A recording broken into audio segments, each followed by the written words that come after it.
역대하 20장 24절에서 30절 말씀을 통해서 불화가 골짜기라는 제목으로 하나님 말씀 함께 나누겠습니다. 성경은 하나도 거짓이 없습니다. 다 사실만을 기록한 글입니다. 꾸미거나 허구가 없습니다. 또한 성경은 위인전이 아닙니다. 위인전은 대개 보면 그 사람의 업적이나 장점만을 기록해 놓는데 잘못한 것은 단점은 모두 제외시켜 놓죠. 그러나 성경은 많은 사람들이 등장을 하지만 그 위인전의 성격을 띠고 우리에게 보여주는 사람은 없습니다. 왜 그렇습니까? 성경은 사람들로 하여금 영생 얻는 방법을 알려주기 위해서 기록된 글이기 때문에 그렇습니다. 예수님이 이렇게 말씀하셨죠. 너희가 성경에서 영생을 얻는 줄 생각하고 성경을 상고하거니와 이 성경이 곧 내게 대하여 증언하는 것이니라. 그러니까 성경은 누구 이야기라는 거예요? 예수님 이야기라는 거죠. 요한복음 20장 31절 오직 이것 성경을 기록함은 너희로 예수께서 하나님의 아들 그리스도이심을 믿게 하려 하며 또 너희로 믿고 그 이름을 힘입어 생명을 얻게 하려 함이라. 첫사람 아담으로 말미암아 세상에 죄가 들어오게 되었죠. 그 죄의 결과는 무엇이었습니까? 사망이었어요. 처음 하나님이 사람을 만들었을 때는 사망이라는 것을 생각하지 않았습니다. 그러나 죄가 유입됨으로 사망이 세상에 들어오게 되었어요. 근데 이 사망은 모든 사람에게 임한 것입니다. 그래서 사람이 한 번 죽는 것은 정한 원리요, 이치입니다. 그 뒤에는 심판이 있다고 그러죠. 그래서 성경은 사람이 한 번 죽는 것은 정한 이치요, 그 뒤에는 심판이 있다라고 말하고 있어요. 그래서 심판을 통해서 영원한 사망과 영원한 생명으로 나뉘어진다는 거죠. 죽지 않고 영원히 고통받는 지옥으로 가는 인생과 예수님과 더불어 왕노릇하는 영원한 기쁨과 즐거움을 누리는 천국으로 가는 인생으로 양쪽 갈래길로 나뉘어진다는 것입니다. 로마서 6장 23절 보면 죄의 싹은 사망이요 하나님의 은사는 그리스도 예수 우리 주 안에 있는 영생이니라. 여기 사망과 영생이 같이 나오죠. 천국과 지옥이 있다는 것을 이 말씀을 통하여 알려주죠.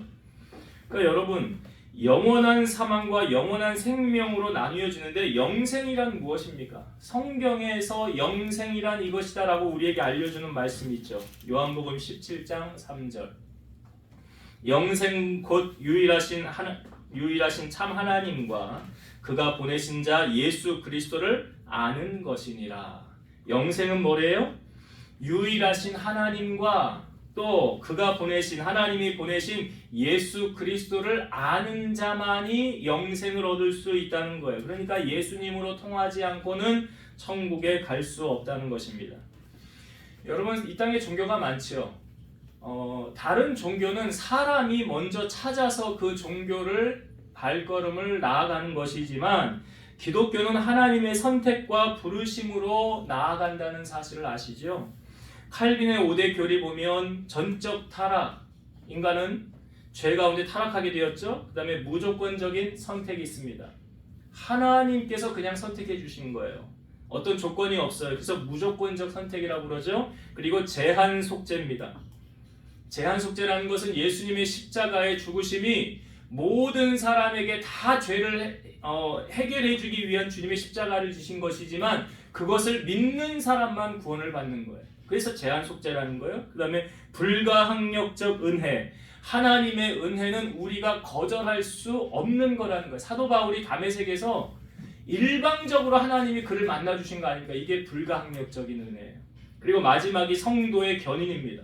하나님께서 한 번 택한 사람은 절대로 하나님이 놓지 않고 버리지 않고 그를 견인해서 천국까지 인도해 간다는 게 이게 칼빈의 5대 교리예요. 우리 예장 합동층은 칼빈의 5대 교리를 믿고 있죠. 에베소서 1장 4절과 5절 보면 곧 창세전에 그리스도 안에서 우리를 택하사 우리로 사랑 안에서 그 앞에 거룩하고 흠이 없게 하시려고 그 기쁘신 뜻대로 우리를 예정하사 예수 그리스도로 말미암아 자기의 아들들이 되게 하셨으니 여기 말씀해 보면 창세전에 그리스도 안에서 우리를 뭐 했대요? 택하셨다는 거예요. 그래서 하나님이 우리를 불러주셨다는 거예요. 사도 바울이 복음을 전할 때도 가는 곳마다 하나님이 구원을 예비해 놓은 영혼들이 있었어요. 그 사람들이 복음을 듣고 다 어떻게 됐습니까? 구원받았어요. 사도행전 13장 48절 이방인들이 듣고 기뻐하여 하나님의 말씀을 찬송하며 영생을 주시기로 작정된 자는 다 믿더라. 영생을 주시기로 작정된 자, 하나님이 이 사람은 구원해야 되겠다 하는 사람은 다 주님 앞으로 돌아오게 되었더라. 그러니까 여러분, 하나님께서 여러분들을 이 자리로 불러주지 않았다면 우리는 절대 이 자리에 있을 수가 없어요. 하나님의 부르심이 먼저라는 거죠. 그럼 하나님 우리 왜 불러주셨습니까? 로마서 8장 30절 또 미리 정하신 그들을 또한 부르시고 부르신 그들을 또한 의롭다 하시고 의롭다 하신 그들을 또한 영화롭게 하셨느니라. 하나님이 우리를 부르시고 의롭다고 하셨대요. 원래 죄인이었던 우리가 의인의 신분으로 바뀌어진 거 아닙니까? 의롭게 되었고 의롭다 하신 그들을 또한 영화롭게 하셨느니라. 그러니까 구원받은 하나님의 백성은 누구를 바라봐야 됩니까? 믿음의 주여 온전케 하신 이 예수 그리스도를 바라보고 위의 것을 생각하고 땅의 것을 생각하지 말라 그랬어요. 그리고 이 세상이나 세상에 있는 것들을 사랑하지 말라. 누구든지 세상을 사랑하면 아버지 사랑이 그 안에 있지 않는데요. 세상에 있는 그것들은 무엇입니까? 여기 세 가지로 성경이 말하죠. 육신의 정욕, 안목의 정욕, 이생의 사랑. 육신의 정욕은 무엇입니까? 육신의 쾌락을 쫓아 사는 거예요. 음란한 거예요. 마약하는 거예요. 쾌락을 쫓아 살아가는 거예요. 내 몸의 만족을 위해 살아가는 게 육신의 정욕이에요. 안목의 정욕은 무엇입니까? 내가 눈으로 보면서 즐거워하는 세상의 즐거움들이에요. 요즘 보면 유튜브에 짤이라는 것도 많이 나오는데 저번에 보니까 어떤 4살짜리 아이가 유튜브 딱 틀어주고 보니까 그 짤을 계속 보면서 있더라고. 1시간도 넘게 그걸 보고 있어요, 아이가. 4살짜리가 한글도 잘 모르는. 아니 그러니까 요즘 세상이 그렇다니까요. 이게 뭐예요? 안목의 정욕이에요. 내 눈으로 보면서 즐기는 거예요. 이게 안목의 정욕. 그러니까 그런 아이들의 뇌가 어떻게 되는 거예요? 다 망가진다고 그러잖아요. 그러니까 책을 보고 묵상하고 생각하고 사색을 하지 않고 그냥 눈앞에서 주는 그 즐거움만 잠깐 누리는 거예요. 이게 안목의 정욕이에요. 또 이생의 자랑은 무엇입니까? 세상에 있는 것들 자랑하는 거 아니에요. 내가 차를 바꿨다, 내가 집을 샀다, 건물을 샀다, 땅을 샀다, 내 자녀가 좋은 대학 들어갔다, 좋은 직장 취업됐다. 이게 다 뭐예요? 이생의 자랑이에요. 그러니까 이건 다 세상의 자랑이에요. 하나님은 이것 즐거워하지 말고 이것들을 쫓아가지 말라라고 말하고 있어요. 여러분, 세상에 마음 뺏기면 다시 오실 주님을 우리가 늘 사모하며 깨어 있어야 되는데 그 마음이 혼미해진다는 거예요. 그래서 주님 앞에 섰을 때 우리가 칭찬받기 위해서는 어떻게 해야 되는 것입니까? 주신 사명을 잘 감당하고 늘 깨어서 주님 맞을 준비를 하라라고 주님이 말씀하셨지요. 그래야 우리가 주님 앞에 섰을 때 착하고 충성된 종아라는 칭찬을 우리가 받는 거예요. 여러분, 하나님께서 우리를 왜 부르셨다고 했습니까? 의롭다 칭하시고 또 영화롭게 해주시려고 우리를 불러주셨대요. 이 영화라는 것이 뭔가 국어사전을 찾아보니까 몸이 귀하게 되어 이름이 세상에 빛날만 하다. 귀하게 되어 자기의 이름을 떨쳤다. 이게 영화래요. 그러니까 오늘 본문의 말씀에도 보면 하나님께서 영화를 누린 사람이 등장합니다. 남유다의 4번째 왕인 여호사밧입니다. 이 모압과 이 암몬이 연합해서 쳐들어오려고 그래요. 근데 위기가 닥쳤어요. 여호사밧은 전쟁을 준비도 하지 못하는 위기가 그에게 닥쳐왔습니다.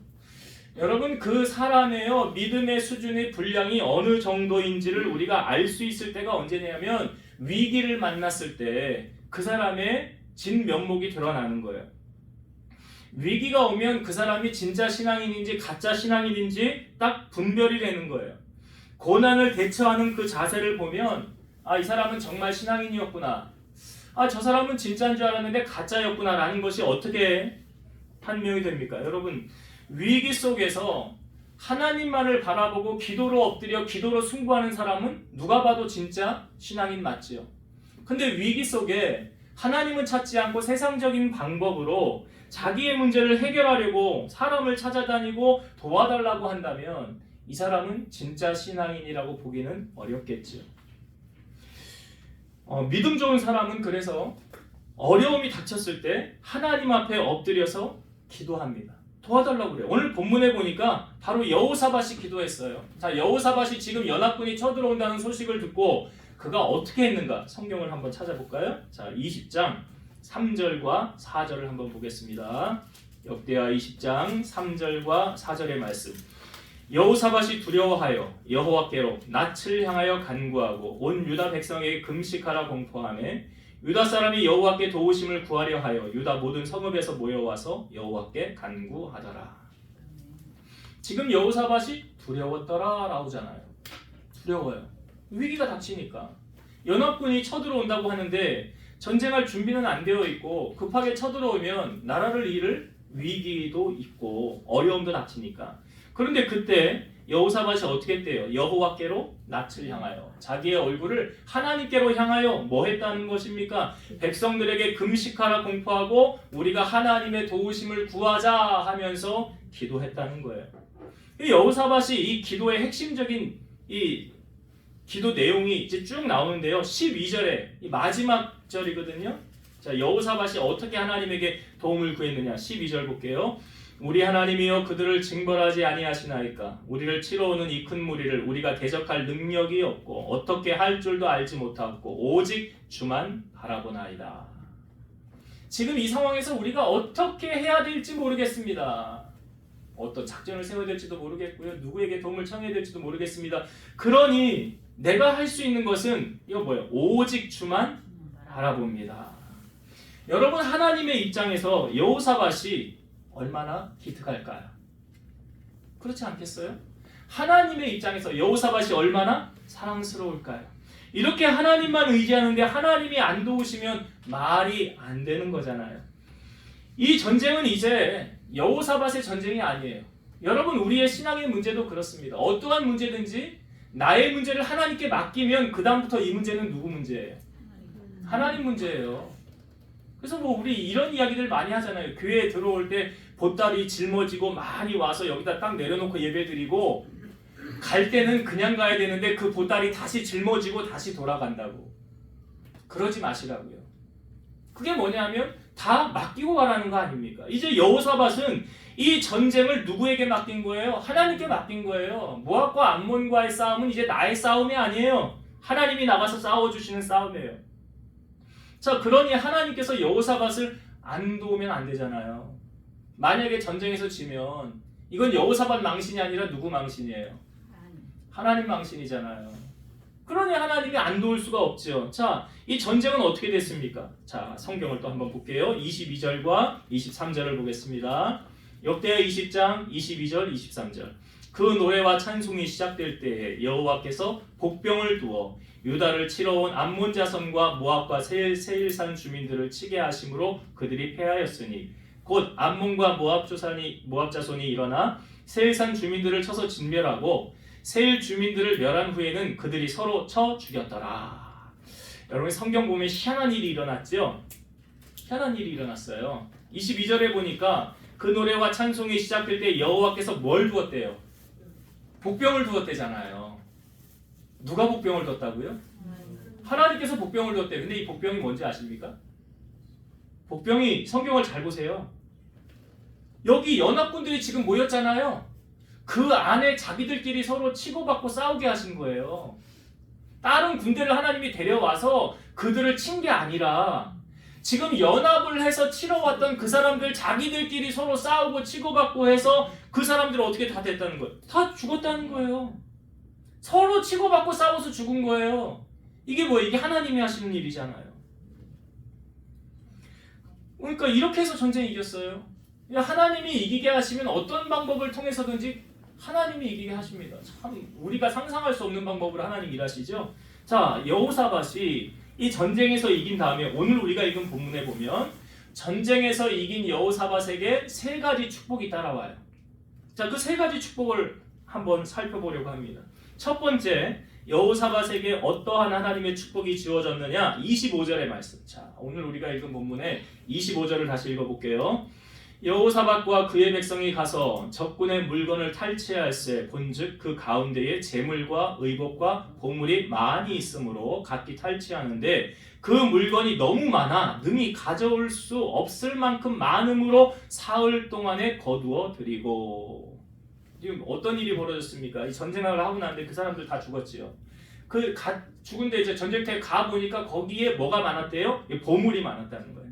재물, 의복, 보물이 많았는데 어느 정도로 많았느냐? 3일 길을 다니면서 주워 다니는 거예요. 3일 길을 다니면서 보물 주스러 다니는 거예요. 얼마나 많았으면 3일 동안 주스러 이걸 다녔을까요? 그러니까 하나님이 어떤 축복을 지금 주고 있습니까? 재물의 축복을 주시는 거죠. 재물의 축복을 주시는 거예요. 여러분 다윗이요. 다윗은 하나님께로부터 복을 많이 누렸던 사람 아닙니까? 근데 다윗이 성전 건축하고 싶었는데 하나님이 못하게 막았지요. 근데 솔로몬, 그 다음 아들 솔로몬이 성전을 지기 전에 다윗이 모든 준비를 다 해놨어요. 사실은. 그때 다윗이 이런 말을 하면서 하나님 앞에 제물을 드리는 게 나와요. 천지에 있는 것이 다 주의 것이로소이다. 부와 귀가 주께로부터 옵니다. 부와 귀가 뭔지 아시죠? 부는 돈이잖아요. 귀는 뭐예요? 높은 자리잖아요. 권력이잖아요. 명예잖아요. 그게 다 주께로부터 온다는 거예요. 모든 것이 주께로 말미암아 싸우니 우리가 주의 손에서 받은 것으로 주께 드렸을 뿐입니다. 다윗이 했던 말이고, 학개서 2장 8절 은도 내 것이요 금도 내 것이라 만군의 여호와의 말이니라. 사실요, 이 모든 만물 다 누가 만드신 겁니까? 하나님. 그 만든 사람이 주인 아니에요? 다 하나님의 것이잖아요. 하나님의 것이라는 걸 말하는 거예요. 잠언 22장 4절 겸손과 여호와를 경외함의 보상은 재물과 영광과 생명이니라. 겸손과 여호와를 경외함에 대한 보상은, 그에 따라오는 것이 세 가지가 뭐라고요? 재물, 영광, 생명. 이 세 가지가 따라오는 거예요. 잠언 8장 21절 이는 나를 사랑하는 자가 재물을 얻어서 그 곳간에 채우게 하려 함이니라. 여러분, 가난한 것보다는 부한 게 좋지 않습니까? 돈 싫어하는 사람은 없잖아요, 여기. 근데 문제는 무엇입니까? 크리스찬이 돈을 사랑해서는 안 되는 거예요. 디모데전서 6장 10절 돈을 사랑함이 일만하게 뿌리가 되나니 이것을 탐내는 자들은 미혹을 받아 믿음에서 떠나 많은 근심으로써 자기를 찔렀도다. 성경에 등장하지 않습니까? 돈 사랑해서 망한 사람들. 여리고 성이 무너졌을 때 거기 있는 거 다 여호와의 곳간에 드려라 했는데 말씀 순종하지 않은 아간이, 아간 때문에 아이성 전쟁에서 패한 거 아니에요. 제비 뽑았더니 누가 뽑혔어요? 아간이 뽑혔잖아요. 그리고 말하잖아요. 자기가 그 여리고에 있는 보물들 자기 장막 밑에 숨겨놨다고. 돌 맞아 죽지 않습니까? 아간. 아나니아와 삽비라는 어떠했어요? 초대교회 막 부흥회 성장해 나갈 때 그 땅을 팔아서 사도들의 발 앞에 안 대고 땅값 얼마를 숨겼더니 처음에는 아나니아가 이게 다냐 물었더니 다라고 그러고 성령을 속이느냐고 죽었죠. 그 다음에 3시간 뒤에 그 아내한테 똑같이 질문했잖아요. 그 똑같이 속이잖아요. 네가 어찌 하나님을 영을 두려워하지 않고 속이느냐. 둘 다 죽었잖아요. 가룟 유다도 뭐 예수님 은 30에 팔고 그거 썼어요? 하나도 써보지도 못했어요. 그냥 도로 다 갖다 주잖아요. 그리고 극단적인 선택을 하지 않습니까? 반면에 예수님을 사랑했던 마리아는 예수님이 십자가를 지시기 전에 300데나리온에 되는 그 귀한 향유를 가져다가 예수님에게 붓고 장례를 준비하지 않습니까? 아리마대 요셉은요, 자기가 들여가려고 사놓았던 그 새 무덤에 예수님을 안치시키잖아요. 바나바 또한 어떠했습니까? 사도행전 처음 등장할 때 바나바는 권위자라 위로자라 하면서 바나바를 처음 소개할 때 제일 먼저 바나바가 등장했던 대목이 뭐예요? 자기의 소유를 팔아 사도들에게 드렸더라. 이게 보세요. 다 하나님 사랑하는 사람들은 이 돈이라는 게 이 우상이 되지 않아요. 거기에 넘어지지 않는다고요. 그러니까 이 돈이라는 것이 누구의 손에 들려서 쓰여지느냐에 따라서 그 결과가 다르게 나타난다는 거예요. 우리 크리스찬들에게 있어서는 우리가 가져야 될 의식은 무엇입니까? 청지기 의식을 가져야 돼요. 그러니까 나에게 있는 모든 것이, 여러분들이 하나님의 것이라고 한다면 나에게 속한 모든 것은 다 누구의 것이에요? 하나님의 것이에요. 우리가 그것을 잊어서는 안 되는 거죠. 그래서 성경에 어리석은 부자 있잖아요. 어리석은 부자, 예수님이 비유의 말씀을 주실 때에 처음 주님이 뭐라고 하시면서 이 비유를 들었냐면 삶과 모든 탐심을 물리치라 사람의 생명이 그 소유에 넉넉한 데 있지 아니하느니라. 탐심을 물리쳐라. 그래서 이 부자가 이 내용 아닙니까? 농사를 졌는데 너무 잘 돼가지고 어떻게 할까? 새로운 창고에 가득 채워놓고 자기 영혼에게 영혼아 이제 편안하게 먹고 마시고 누리자 할 때 하늘에서 음성이 들려와서 내가 이제 네 영혼을 데려가면 너 그 준비한 거 누구 것 되겠냐? 그러잖아요. 근데 그거의 마지막 결론의 말씀이 누가복음 12장 21절 자기를 위하여 재물을 쌓아두고 하나님께 대하여 부여하지 못한 자가 이와 같으니라. 자기를 위하여 재물을 쌓아두고 하나님께는 그러니까 뭐 어떤 말인지 다 아시죠? 하나님께는 인색한 거예요. 이웃 섬기는 데는 인색한 거예요. 자기한테는 부족함이 없이 다 하는 거예요. 이게 나발이라는 사람이 그랬잖아요. 다윗이 나발이 양털을 깎을 때 다윗이 울패 보호막 해주지 않았습니까? 그래서 잔치할 때 그거 좀 달라고 그러니까 나발이 안 줬잖아요. 자기는 왕 같은 잔치를 하고 그 다음에 어떻게 됐어요? 열을 위해 하나님이 치시니까 나발 죽었잖아요. 그러니까 여기 네가 준비한 것 내가 데려가면 누구 것 되겠냐 그러잖아요. 그 청량리 중앙교회에 한 장로님 계셨대요. 근데 이 장로님이 참 훌륭하신 분 같아요. 교회에 옛날에 헌금을 연보라고도 하잖아요. 이제 연보를 많이 했는데 어느 정도로 했느냐? 교회 재정의 3분의 1을 혼자 다 감당했대요. 교회가 규모가 있는 교회예요. 큰 교회예요. 어느 정도로 하나님이 복을 많이 주셨다는 것을 우리는 좀 이해가 되잖아요. 근데 이분이 명언을 남겼대요. 이런 말을 했다고 합니다. 연보를 많이 하든 말을 많이 하든 둘 중에 하나만 해야 돼. 연보를 많이 하든 말을 많이 하든 둘 중에 하나만 하래요. 왜 이런 말 했는지 아시겠죠? 여러분 교회에 누가 힘이 있습니까? 교회에 누가 힘이 있어요? 제가 교회에서 누가 높다고 그랬어요? 교회에서 물론 하나님이 높지요. 성도들 가운데 누가 높다고 그랬어요? 직분 있는 사람? 장로? 안수집사? 권사가 높은 거예요? 아니라고 그랬어요. 제가 분명히. 교회는 누가 높은 사람이라고 해요? 많이 섬기는 사람이 높은 사람이라고 했어요. 많이 섬기는 사람이 높은 사람이에요. 교회는. 계급이 아니잖아요. 직분이 높은 게 아니라고요. 그러니까 이 장로님이 무슨 말을 하는 겁니까? 자기가 권력 있는 사람이 힘 있는 사람이에요. 내 말 한마디면 교회 좌지우지 할 수 있는 거예요. 근데 말한다는 거예요? 안 한다는 거예요? 안 한대요. 안 한대요. 그러니까 교회도 이렇게 세상을 따라가면 교회가 타락하는 거예요. 교회 헌금 많이 하는 사람이 힘 있는 사람이다. 이 사람 말 들어줘야 된다. 타락한 교회예요. 여러분 예수님이 언제 그렇게 말씀하셨습니까? 예수님이 헌금에 관해서 말씀을 하신 적이 있어요. 예수님도 재물에 관심이 있으셨기 때문에 그래요. 예수님이 헌금을 가장 많이 했다라고 말한 사람 있죠. 그래요. 과부의 두동전. 뭐라고 예수님 말씀하셨는가? 다른 사람은 풍족한 중에 하였거니와 이 가난한 과부는 구차한 중에 자기의 생활비 전부를 드렸느니라. 그게 얼마인지 아세요?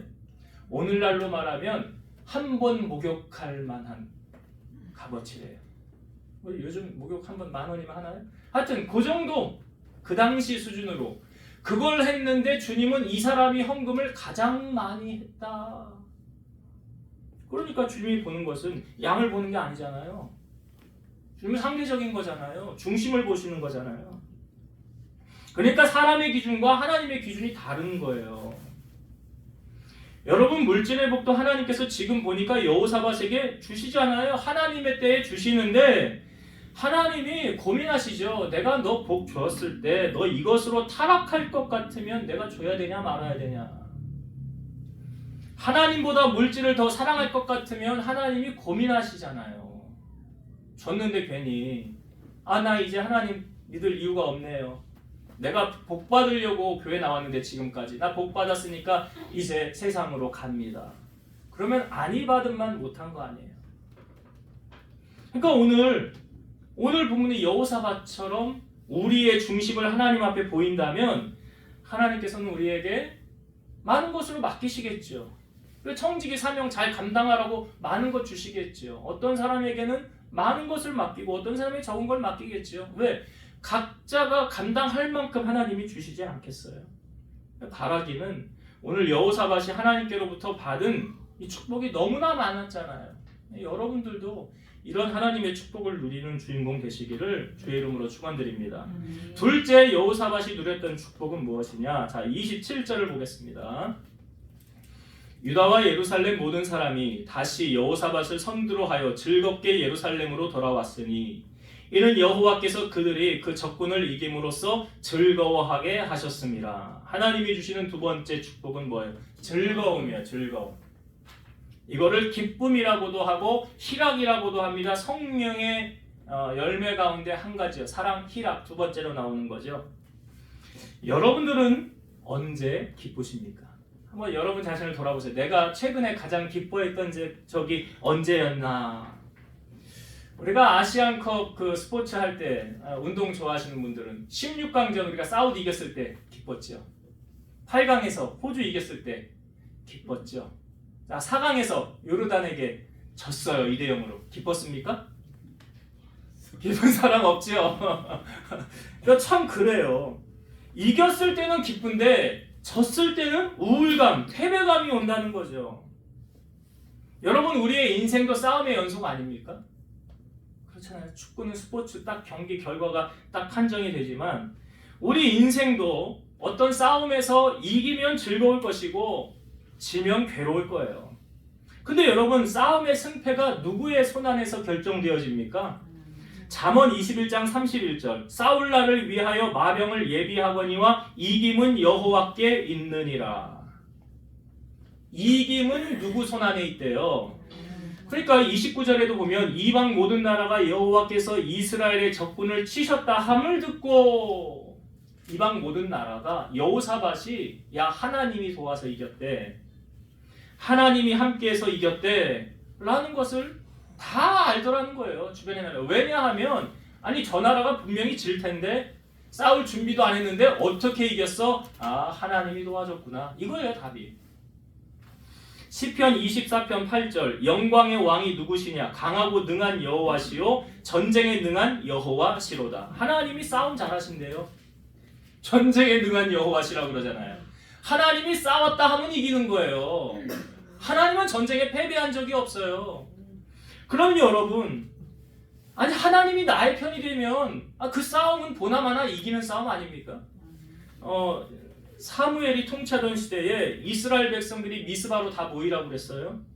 종일 금식하면서 하나님 우리가 범죄했습니다 하고 회개 각성이 일어났죠. 그때 블레셋이 이스라엘이 미스바에 모였다는 소식을 듣고 막 치러 올라옵니다. 그때 이스라엘 자손이 위기 가운데 어떤 선택을 하느냐? 자, 사무엘에게 이렇게 말하죠. 당신은 우리를 위하여 우리 하나님 여호와께 쉬지 말고 부르짖어 우리를 블레셋 사람들의 손에서 구원하게 하소서. 이들이 취한 방법은 뭐예요? 싸울 준비하지 않았어요. 하나님한테 도와달라고 제사 드리고 그렇게 하나님 앞에 기도해 주십시오. 그랬더니 사무엘이 젖 먹는 어린 양 하나를 가져와서 온전한 번제를 여호와께 드리고 하나님 앞에 부르짖었더니 하나님이 응답하셨더라.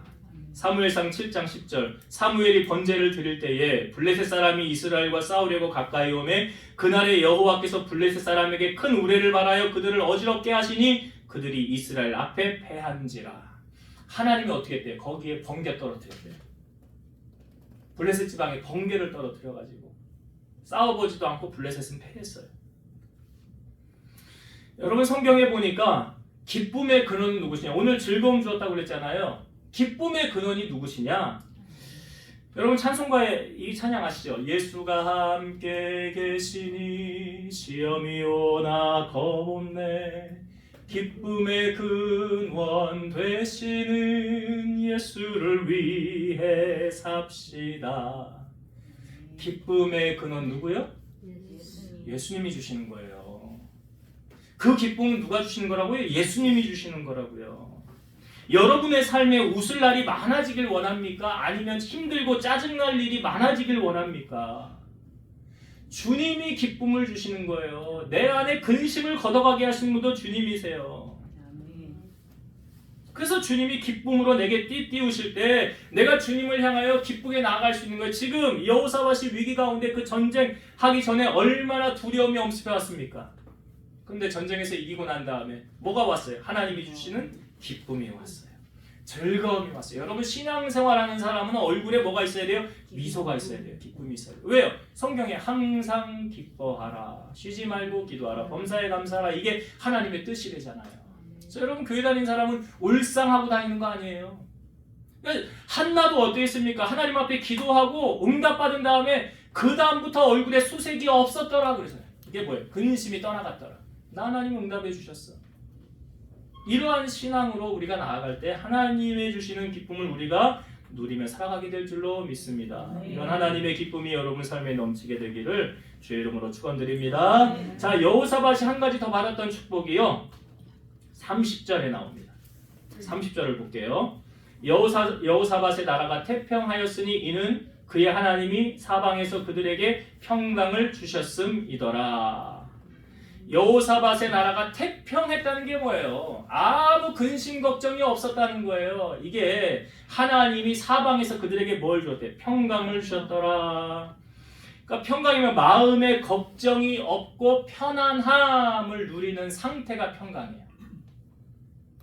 국가 간에 전쟁이 없습니다. 가족 간에 불화가 없습니다. 경제적인 고통이 없는 상태, 이게 평안의 상태라는데요. 이 평안을 주시는 주체도 누굴까요? 하나님이시죠. 요한복음 14장 27절, 평안을 너희에게 끼치노니 곧 나의 평안을 너희에게 주노라. 내가 너희에게 주는 것은 세상이 주는 것과 같지 아니하니라. 너희는 마음에 근심하지도 말고 두려워하지도 말라. 주님 평안을 주신대요. 여러분 찬송가에도 많잖아요. 평화 평화로다 하늘 위에서 내려오네 그 사랑의 물결이 영원토록 내 영혼을 덮으소서.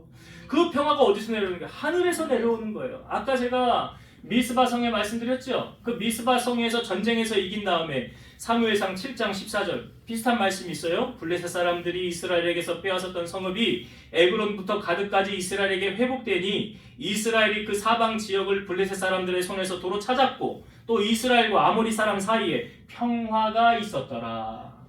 이 평화는 누가 주시는 거예요? 하나님이 주시는 거예요. 여러분 불안과 초조, 근심과 걱정은 하나님이 주는 게 아니에요. 하나님 뭐라고 해요? 너희는 마음에 근심하지도 말고 불안해하지도 말라. 하나님을 믿으니 또 나를 믿으라. 너희 염려를 주께 맡겨버리라. 이는 내가 너희를 돌보기 때문이라. 여러분 하나님이 우리의 보호자가 될 때 우리는 평안을 누릴 수 있는 거예요. 시편 46편 1절에서 3절, 하나님은 우리의 피난처시요 힘이시니 환난 중에 만날 큰 도움이시라. 그러므로 땅이 변하든지 산이 흔들려 바다 가운데 빠지든지 바닷물이 솟아나고 뛰놀든지 그것이 넘침으로 산이 흔들릴지라도 우리는 두려워하지 아니하리로다. 지금 상황이 이렇다는 거예요. 산이 흔들려 바다에 빠지고 바닷물이 솟아나고 뛰놀고 넘치고. 여러분 태풍이 이렇게 한번 흔들고 갈 때요, 그 태풍 안에 있는 핵이라고 그러죠. 그 태풍의 안에 핵은 고요한 걸 아시죠? 아무리 사방이 내게 우겨싸임을 당하고 힘든 일이 많고 할지라도 하나님이 내게 평안함을 주시면 환경과 상관없이 나는 평안함을 누리는 거예요. 우리가 두려워하지 않고 근심하지 않을 수 있는 이유는 무엇입니까? 하나님이 계시기 때문이잖아요. 오늘 하나님이 여호사밧에게 이 세 가지 축복을 허락해 주셨어요. 재물의 축복과 즐거움을 주셨고 평강을 주셨어요. 그러면 여러분 이 세 가지 축복을 우리도 받으며 살길 원하잖아요. 그러면 우리가 지켜야 될 두 가지가 있어요. 오늘 본문의 말씀 속에서. 나도 하나님 이 축복을 누리며 살길 원하는데 그럼 여러분이 두 가지를 꼭 하셔야 돼요. 첫 번째는 뭐냐면, 자 26절의 말씀을 다시 볼게요. 오늘 본문의 26절 말씀. 넷째 날에 무리가 브라가 골짜기에 모여서 거기서 여호와를 송축한지라. 그러므로 오늘날까지 그곳을 브라가 골짜기라 일컫더라. 자, 이 브라가 골짜기라는 이름의 뜻이 뭐냐면 송축이라는 거거든요. 이 송축이라는 뜻이 뭐냐면 국어사전에 보면 하나님 앞에 몸과 마음을 바쳐 감사와 찬송을 드리는 행위다. 이 송축은 삶을 통해 나타난 하나님의 역사하심을 찬양하는 내용이 중심 줄거리를 이루고 있다는 거예요. 그러니까 우리의 삶을 통해서 하나님의 기적을 경험했으면 하나님을 송축해야 된다는 거죠. 하나님을 송축하는 것은 몸과 마음을 바쳐 감사로 예물을 드리고 또 목소리를 마음껏 하나님을 향하여 찬송하고 나아가야 되는 거예요. 여러분, 이스라엘 백성들이 지금 홍해가 갈라진, 출애굽한 다음에 홍해가 갈라지고 난 다음에 홍해 건너와서 뭐 했습니까? 성경을 보면 이 백성들이 하나님을 향하여 송축한 내용이 나와요. 미리암이 찬양하고 이스라엘 백성들이 찬양하고 하나님 찬양했어요. 한나도 사무엘을 낳은 뒤에 하나님을 향하여 찬양하잖아요. 송축하잖아요. 사가랴도 세례 요한을 낳은 뒤에 1년 동안 말 못했죠. 그 낳은 뒤에 바로 입이 열리자마자 가장 먼저 한 것이 뭐예요? 찬양했어요. 여러분, 여호사밧이 전쟁을 하기 전에, 오늘 여러분 시간이 되시면 20장을 가서 꼭 읽어보세요. 전쟁을 하기 전에 여호사밧이 했던 행동이 뭐냐면 찬양했어요. 19절에도 찬양하고 심히 큰 소리로 찬양하고 21절에도 그 백성들과 함께 하나님이 인자하심은 영원하도다 하고 찬양하였고 22절에도 아까 우리가 보았지만 노래와 찬송이 시작될 때에 시편 33편 1절 너희 의인들아 여호와를 즐거워하라 찬송은 정직한 자들이 마땅히 할 바로다. 이사야 43장 21절 이 백성은 내가 나를 위하여 지었나니 나를 찬송하게 하려 함이라. 시편 150편 6절 호흡이 있는 자마다 여호와를 찬양할지어다. 할렐루야. 여러분, 다윗이 찬양할 때 사울에게 들었던 악령이 떠나갔잖아요. 또한 엘리사가 검은 고를 탈 때 여호와의 영이 임하여서 그 영을 선포하였더니 전쟁에서 이기게 되는 그런 은혜를 누리게 하지 않았습니까? 우리가 하나님을 찬양하는 것, 여러분 삶 속에 얼마나 하나님 찬양하십니까? 특별히 우리가 오후 예배 때는 찬양 중심으로 많이 하려고 하는데, 그때 여러분 될 수 있으면 특별한 일이 없으면 하나님 앞에 나와서 마음껏 하나님을 찬송하며 영광 올려드리세요. 그럴 때 하나님이 이 축복을 주신다고 약속해 주셨잖아요. 그러니까 우리가 어디 가서 하나님의 이름을 이렇게 높여드리겠냐고요. 그러니까 주님이 이 찬양하는 사람들 얼마나 귀하게 여기시겠어요. 그래서 여러분들이 하나님을 향한 송축하는데 앞장서는 여러분 되시길 바라고, 두 번째, 자 28절을 봅시다. 28절 그들이 비파와 수금과 나팔을 합주하고, 이 찬양한 거죠. 예루살렘에 이르러 여호와의 전에 나아가니라. 어디에 나아갔다고요? 여호와의 전에. 이게 어디예요? 교회잖아요. 교회, 오늘날로 말하면. 그러니까 여기 이 하나님을 향하여 우리가 경배하는 거거든요. 경배. 여기 18절에도 여호와께 경배하고 이렇게 나오죠. 경배라는 것이 무엇입니까? 굽히다, 엎드리다 이런 건데요. 하나님께 영광 돌리는 예배의 행위죠. 그러니까 하나님은 경배 받으시기에 합당하신 분이라는 거예요. 여러분, 사람과도 약속을 안 지키면 그 사람은 신용 없는 사람 되잖아요. 그러면 그 사람은 불이익을 많이 당합니다. 양치기 소년이 불신의 아이콘 아닙니까? 여러분, 예배는요 하나님과의 약속이에요. 하나님과 나와의 약속의 시간이에요. 그래서 하나님은 우리가 예배에 나오는 그 자리에서 먼저 와서 기다리고 계신다는 사실이죠. 여러분, 믿음 좋은 사람이 예배 빠지는 거 보셨습니까? 저는 잘 못 본 것 같아요. 그러니까 아무리 근데 믿음이 좋아도 예배를 한 달만 빠지면 그 사람의 신앙은 바닥이에요. 우리가 학교를 다닐 때 초등학교, 중학교, 고등학교 졸업할 때 상을 줍니다. 그때 저는 개근상 받는 사람들을 참 의미 있게 생각해요. 왜냐하면 그 개근상은 성실함을 보여주는 거거든요. 이 사람은 참 성실한 학생이구나 하는 걸 보여주는 거예요. 여러분, 뭐 이게 자랑같이 여러분 들릴지 모르겠지만 우리미 아리미가 지금 저하고 계속 예배를 드리죠. 개척하면서부터. 얘네들이 주일을 빠진 적이 한 번도 없어요.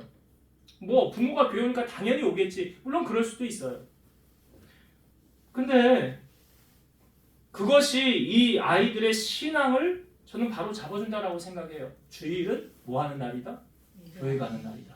예배하는 날이다. 그러니까 하나님 앞에 우리가 권리와 의무라는 것이 있는데 하나님 앞에 행할 것을 하고, 하나님 앞에 우리가 복을 달라고 할 때, 문제를 해결해 달라고 할 때 하나님이 해결해 주시지 않겠는가. 변함없이 하나님 은혜로 채워주신다는 사실이죠. 이제 말씀을 정리하고 마치겠습니다. 여러분, 이 브라가 골짜기는 송축의 골짜기라는 뜻이에요. 그러니까 하나님을 찬양하는 골짜기라는 거죠. 그래서 이 브라가 골짜기에서 여호사밧이 받았던 세 가지 축복을 먼저 우리가 나누었어요. 하나님은 이렇게 우리에게 복 주시길 원합니다. 첫 번째, 재물의 축복. 두 번째, 즐거움을 주길 원하시고요. 기쁨을 주길 원하시고, 세 번째, 우리에게 평강을 주기를 원하세요. 이게 하나님의 마음이에요. 하나님은 우리를 의롭다 하시고 의롭다 하신 그들을 또한 영화롭게 하신대잖아요. 이 축복을 오늘 우리에게 하나님은 허락해 주길 원하시는데, 이런 축복을 누리며 살기를 원하신다면 두 가지를 꼭 하세요. 첫 번째, 하나님을 향한 찬양과 경배예요. 하나님은 마음을 다해서 하나님을 예배하는 자, 하나님을 경배하는 자, 하나님 기뻐하십니다. 이스라엘 찬송 중에 거하신다고 그랬잖아요. 여러분 목청껏 마음을 다해서 하나님을 찬양하는 일에 앞장서시길 바라고, 두 번째가 여호와께 경배하는 거죠. 여호와의 전에 나아가 예배하는 거예요. 성경에 보니 하나님은 어떤 사람 찾으신대요? 예배자를 찾으신대잖아요. 하나님이 찾으시는 사람은 예배자. 그래서 안식일을 기억하여 거룩히 지키라는 명령은 하나님이 하신 거예요. 하나님께서 우리로 하여금 신명기 5장 15절 말씀만 읽고 마칠게요. 너는 기억하라. 네가 애굽 땅에서 종이 되었더니 네 하나님 여호와가 강한 손과 편팔로 거기서 너를 인도하여 내었나니, 그러므로 네 하나님 여호와가 너에게 명령하여 안식일을 지키라 하느니라. 하나님의 명령, 주의 성수 꼭 지키셔서 영광 돌리는 여러분 되시기를 주의 이름으로 축원드립니다. 기도하시겠습니다. 지금도 살아서 역사하신 하나님 감사합니다. 여호사밧이 위기 가운데 어떻게 그 위기를 극복하였습니까? 하나님만 향하여 마음을 두고 부르짖으며 기도하며 나아갔더니 하나님이 응답하여 주시고 전쟁에서 승리하게 하셨습니다. 여호사밧으로 하여금 전쟁에서 승리하게 하시고 그에게 재물을 주시고 그에게 기쁨을 주시고 그에게 평강을 허락하여 주셨습니다. 우리 사랑하는 성도들도 이 땅에 살아가면서 여호사밧이 누렸던 이 축복을 동일하게 누리는 우리 성도를 되게 하여 주옵소서. 그렇게 살아갈 수 있도록 하나님을 향한 찬송과 예배함으로 날마다 주님 앞에 가까이 나아가는 우리 성도들 다 되게 하여 주옵소서. 예수님 이름으로 기도드리옵나이다.